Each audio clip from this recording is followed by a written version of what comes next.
ऋषि दयानंद के जीवन का एक बहुत बड़ा पक्ष ये है कि वो परतंत्र भारत भूमि जो मातृभूमि थी हमारी, उसकी परतंत्रता की बेड़ियों को तोड़ने के लिए स्वतंत्र भारत का सपना उन्होंने जगाया भारतवासियों के अंदर। हमें ऋषि जीवन की गाथा भी कहनी है, इसलिए हम संक्षेप में इस बात को कहे बिना नहीं रह सकते कि भारत की आज़ादी की जो लौ जगाई स्वामी दयानंद ने, वो लौ सफल रही, देश आज़ाद हुआ।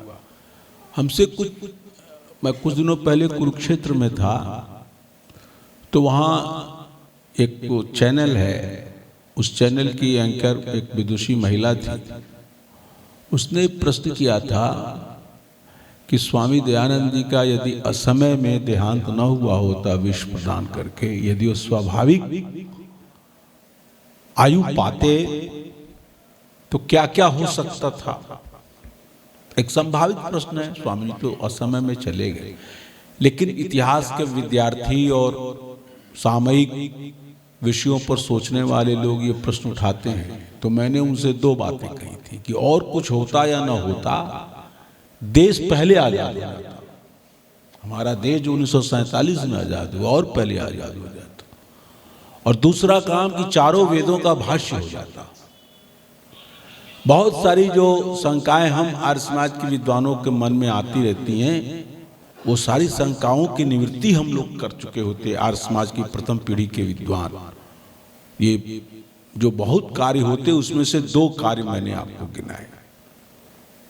वीर भगत सिंह, मैं निवेदन करूंगा, ये थोड़ा हमारा देश का दुर्भाग्य रहा इस मायने में कि देश की आज़ादी के बाद कि सरकारों ने एक काम नहीं किया, और अब की सरकार भी उस पर बहुत ज़्यादा नहीं सोचती है कि जो अमर बलिदानी हैं, जो देश की आज़ादी के लिए फांसी चढ़ गए, जिन्होंने जेल में बड़ी कष्टपूर्ण यातनाएं झेली, उन वीरों का, उन बलिदानियों का एक इतिहास कम से कम हाई स्कूल के स्तर तक उसको कोर्स का अनिवार्य अंग बनाना चाहिए था। कहाँ से प्रेरणा मिलेगी? और खास करके प्रत्येक प्रांत के लोग बलिदान हुए हैं, तो प्रत्येक प्रांत की सरकारें अपने प्रांत के हुतात्माओं के चरित्र को संक्षेप में, और कुछ ऐसे हुतात्माओं का जो राष्ट्रीय स्तर पर हैं, जिसमें राम प्रसाद बिस्मिल हैं, वीर भगत सिंह हैं, चंद्रशेखर आजाद हैं, राजगुरु सुखदेव हैं, तो कोई बहुत बड़ी बात नहीं थी। 60-64 पेज की पुस्तक में भी एक अनिवार्य इतिहास का एक अंग जोड़ करके उसको हाई स्कूल में पूरे देश में लागू किया जा सकता था। प्रेरणा कहाँ से पाएंगे? और आर्य समाज ने काम किया। यद्यपि ये कोई सरकारी संस्था नहीं है, लेकिन मुझे अच्छी तरह पता है कि बचपन से, जब मैं 12-13 वर्ष की उम्र से, और आज इस समय 72-73 वर्ष की अवस्था है, मैंने देखा पिछले 60 सालों का तो मेरा अपना अनुभव है, शायद ही कोई आर्य समाज का उत्सव हो, चाहे गांव में, चाहे छोटे कस्बे में, बड़े कस्बे में, बड़े शहरों में, जो भजनोपदेशकों ने इन बलिदानियों की गाथाएं न गाई। जो भी भजनोपदेशक, मुझे याद आ रहा है बोलते समय कि पंडित फणीश्वरनाथ रेणु, जो बहुत बड़े आंचलिक साहित्यकार हुए, उन्होंने कथाएं लिखी। उनकी कथाएं, उन पर उपन्यास भी बहुत लिखे। उन कथाओं में एक जगह जिक्र किया है कि वहाँ पूर्णिया में, उस बॉर्डर पर, जो बिल्कुल एक प्रकार से नेपाल का भी बॉर्डर है, और उधर वो उसका एक हिस्सा जो बांग्लादेश से भी छूता है, उसके सुदूर गांव में आर्य समाज का भजनोपदेशक पंजाब से गया हुआ है। वो कथा लिख रहे हैं और वो गीत गा रहा है। और किसके गीत गा रहा है? वीर भगत सिंह के बलिदान जो आज गाया गया, ये गीत गा रहा है। और उसका बड़ा मार्मिक चित्रण फणीश्वरनाथ रेणु ने अपने उपन्यास में किया। पंडित श्री प्रेमचंद जी ने कथाएं लिखी। एक कथा का नाम था लाग डांट। तो गांव का अंदर जो हलचल मची हुई है 1936 के आसपास, उस गांव का हलचल का चित्रण देते हैं कि गांव गांव में एक प्रतीक पात्र बनाते हैं। एक भगत है जो सनातन धर्म का प्रतिनिधि है, गांव का भगत जी, एक चौधरी साहब हैं जो आर्य समाज के प्रतीक हैं, और दोनों में बहस होती है। गांव दो भागों में बढ़ जाता है। एक अंग्रेजी राज्य का गीत गाता है वो भगत है, और जो आर्य समाजी चौधरी साहब है वो देश की आजादी की बात करते हैं। तो ये चित्रण किया साहित्यकारों ने, उपन्यासकारों ने, कि किस प्रकार आर्य समाज ने। एक बात तो मैं आप सबसे कहूंगा कि सरदार भगत सिंह की भतीजी, उनका नाम था वीरेंद्र सिंधु, सरदार कुलतार सिंह की बेटे अभी तो हैं किरणजीत सिंह जी। कई बार हम लोग मिलते हैं एक जगह, स्वामी आरवीएस जी महाराज जहाँ बड़ा बड़ा सम्मेलन करते हैं, किरणजीत सिंह को बुलाते हैं। एक बार तो 2 बार हवाई जहाज में मेरे साथ मिले और मेरे बगल के सीट में इत्तेफाक से बैठे थे, और गए जोधपुर, और उन्होंने पूरा पढ़ रखा है, पूरा उनको पता है, सारा विवरण सुनाते हैं वो। तो मैं आप सबसे भी कहूंगा कि किरणजीत सिंह तो हैं ही, लेकिन उनकी जो सरदार भगत सिंह की भतीजी वीरेंद्र सिंधु हैं, जो ब्रिटेन में रह करके वहाँ के सारे अभिलेखों को, ब्रिटिश इंडिया की और को लेकर के उन्होंने एक पुस्तक लिखी है, अमर शहीद भगत सिंह और उनके मृत्युंजय पुरखे। बहुत अजीब पुस्तक है, उसको उद्धृत किया है डॉक्टर राम प्रकाश जी ने सत्यार्थ प्रकाश पर, जो उनकी पुस्तक छपी उच्चतर अध्ययन संस्थान शिमला से। उसमें एक घटना है, मैं ज़्यादा समय नहीं लेना चाहता हूँ, लेकिन अपने को रोक नहीं पा रहा, कि यशपाल जो क्रांतिकारी थे, यशपाल जिनकी प्रारंभिक शिक्षा गुरुकुल कांगड़े में हुई थी, एक बार भगत सिंह के घर गए और उस बैठक में बैठ करके कुछ किताब लिख रहे थे, किताब मतलब कुछ लिख रहे थे, मेज पर कुर्सी बैठे हुए, और सुबह सुबह हवन करके सरदार अर्जन सिंह जी ने, जो इनके पितामह थे भगत सिंह के, वो हवन करके प्रतिदिन हवन करते थे, आर्य समाज का हवन। और वो यज्ञवेदी जो थी तांबे की छोटी सी, वो उसके नीचे, मेज के नीचे उन्होंने उसको रख दिया था, और इसको देख नहीं पाए यशपाल जी, और बैठ करके उसी मेज के बगल में कुर्सी पर बैठ के लिखने लगे, और पैर जो है वो आगे चला गया और यज्ञ कुंड का स्पर्श करने लगा, और वो नहीं जान रहा है कि मेरा पैर कहाँ जा रहा है, किस चीज को छू रहा है। तब तक अचानक आ गए सरदार अर्जन सिंह, और उन्होंने दृश्य देख लिया। लिखा है वीरेंद्र सिंधु ने उस पुस्तक में शहीद अमर भगत सिंह के ऊपर, कि क्रोध से वो कांपने लगे, इतने गुस्से में डांटा यशपाल को। यशपाल समझ नहीं पाए कि क्या हुआ। बाद में पता लगा कि जिस हवन कुंड को रखे हैं उस पर उनका पैर, उन्होंने माफी मांगी पैर पर। तो इतनी आस्था थी सरदार अर्जन सिंह। सिख धर्म में पैदा हुए, लेकिन स्वामी दयानंद के उपदेश को सुनकर के वो पूर्णतः आर्यसमाजी बने। प्रतिदिन हवन करते थे, यज्ञोपवीत लिया था, गांव गांव में आर्य समाज के प्रचार के लिए जाते थे, पुस्तकें लिखी थी। हमारे गुरु साहबान वेदों के पैरा थे, ये पुस्तक था कि हमारे गुरु साहबान वेदों के भक्त थे, और इनके पिता, इनके चाचा, इन लोगों ने कितना काम किया। सरदार भगत सिंह की पढ़ाई डीएवी स्कूल में प्रारंभिक हुई। उनके गुरु थे जयचंद विद्यालंकार, जो इतिहास के प्रोफेसर थे, गुरुकुल कांगड़ी के प्रोफेसर थे। उनके गुरु पंडित उदयवीर शास्त्री, जिनको उन्होंने पुस्तक उदयवीर शास्त्री ने अपने जीवन में लिखा है। भाई परमानंद, सरदार करतार सिंह सराभा जो 19 वर्ष में फांसी पर चढ़े थे। तमाम भगत सिंह के जीवन में ये सारी बातें थी। और मैं अपने को रोकते हुए एक बात मैं और कहना चाहूँगा, वो जेल में जब थे, जिस जेल के अंत में वहाँ से कारागार से ले जाकर आज के दिन 23 मार्च 1931 को उनको फांसी के फंदे पर चढ़ाया गया, तो जेल के अंदर वो नोटबुक लिखते थे, जेल डायरी। उस जेल डायरी को उन्होंने अपने जीवन काल में ही बाहर निकलवा दिया किसी प्रकार, और उस जेल डायरी का प्रकाशन वामपंथियों ने किया है, मार्क्सवादियों ने। लखनऊ की एक संस्था है, मार्क्सवादी संस्था है, उसको मैं पढ़ रहा था। उसमें एक जगह लिखा है भगत सिंह ने कि 1905 से लेकर 1907 तक का विवरण लिखते हैं। वो कहते हैं कि आर्य समाज के रहनुमाओं ने, इसके नियामकों ने एक अच्छा काम किया है। आर्य समाज के प्रति कुदृष्टि रखने वाले कुछ उनकी ओर इशारा है, जो सनातन धर्मावलंबी थे, जो अंग्रेजों को चढ़ा करके आर्य समाज पर बड़ी पाबंदी करना चाहते थे और बहुत आर्य समाज के आंदोलन को खत्म करना चाहते थे या प्रताड़ित करना चाहते थे। उस समय स्वामी श्रद्धानंद ने और उस समय के लोगों ने कैसे बचाया। और फिर उन्होंने लिखा है कि चाहे कुछ भी कहा जाए, भगत सिंह के शब्द हैं कि भारत पंजाब में आर्य समाजियों की उपस्थिति या उनकी संख्या हिंदुओं में से केवल 5%।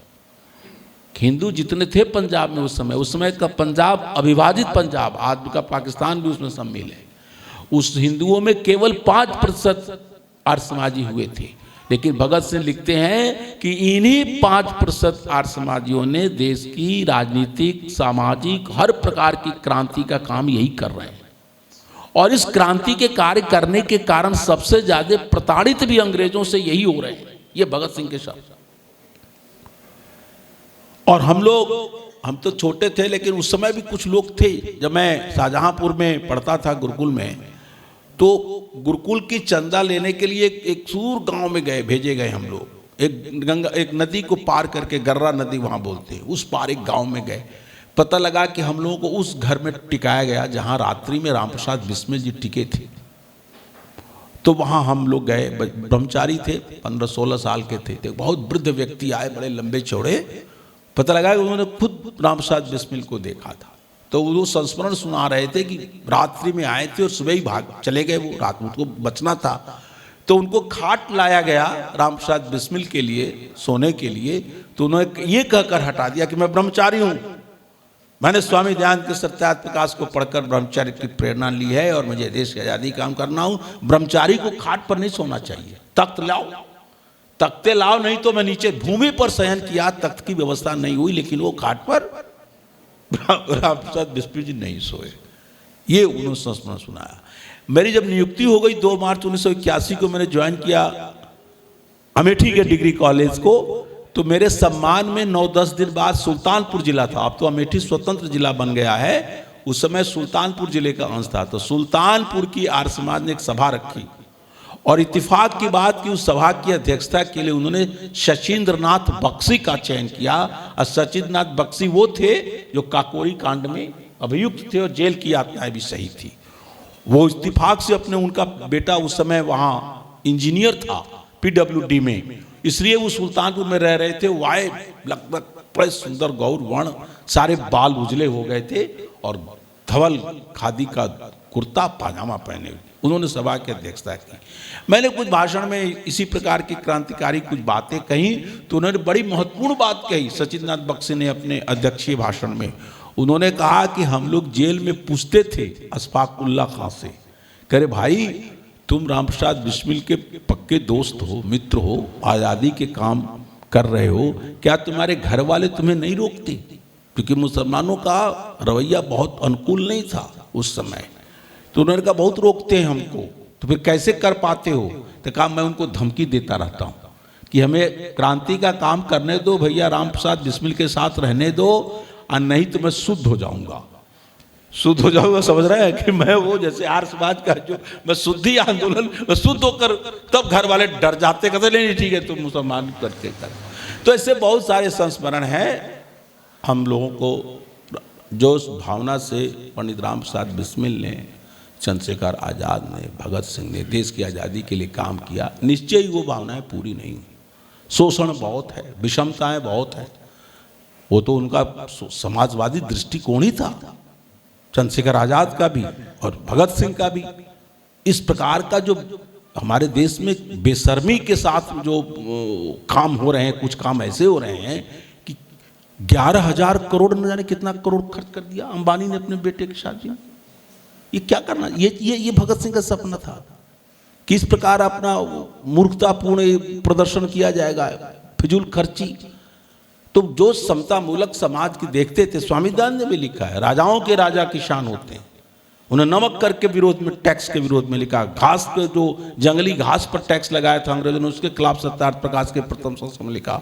तो जो सपने थे, इंद्र विद्या वाचस्पति के अखबार में काम करते थे भगत सिंह जी। वीर प्रताप में काम किया उन्होंने गणेश शंकर विद्यार्थी के साथ कानपुर में।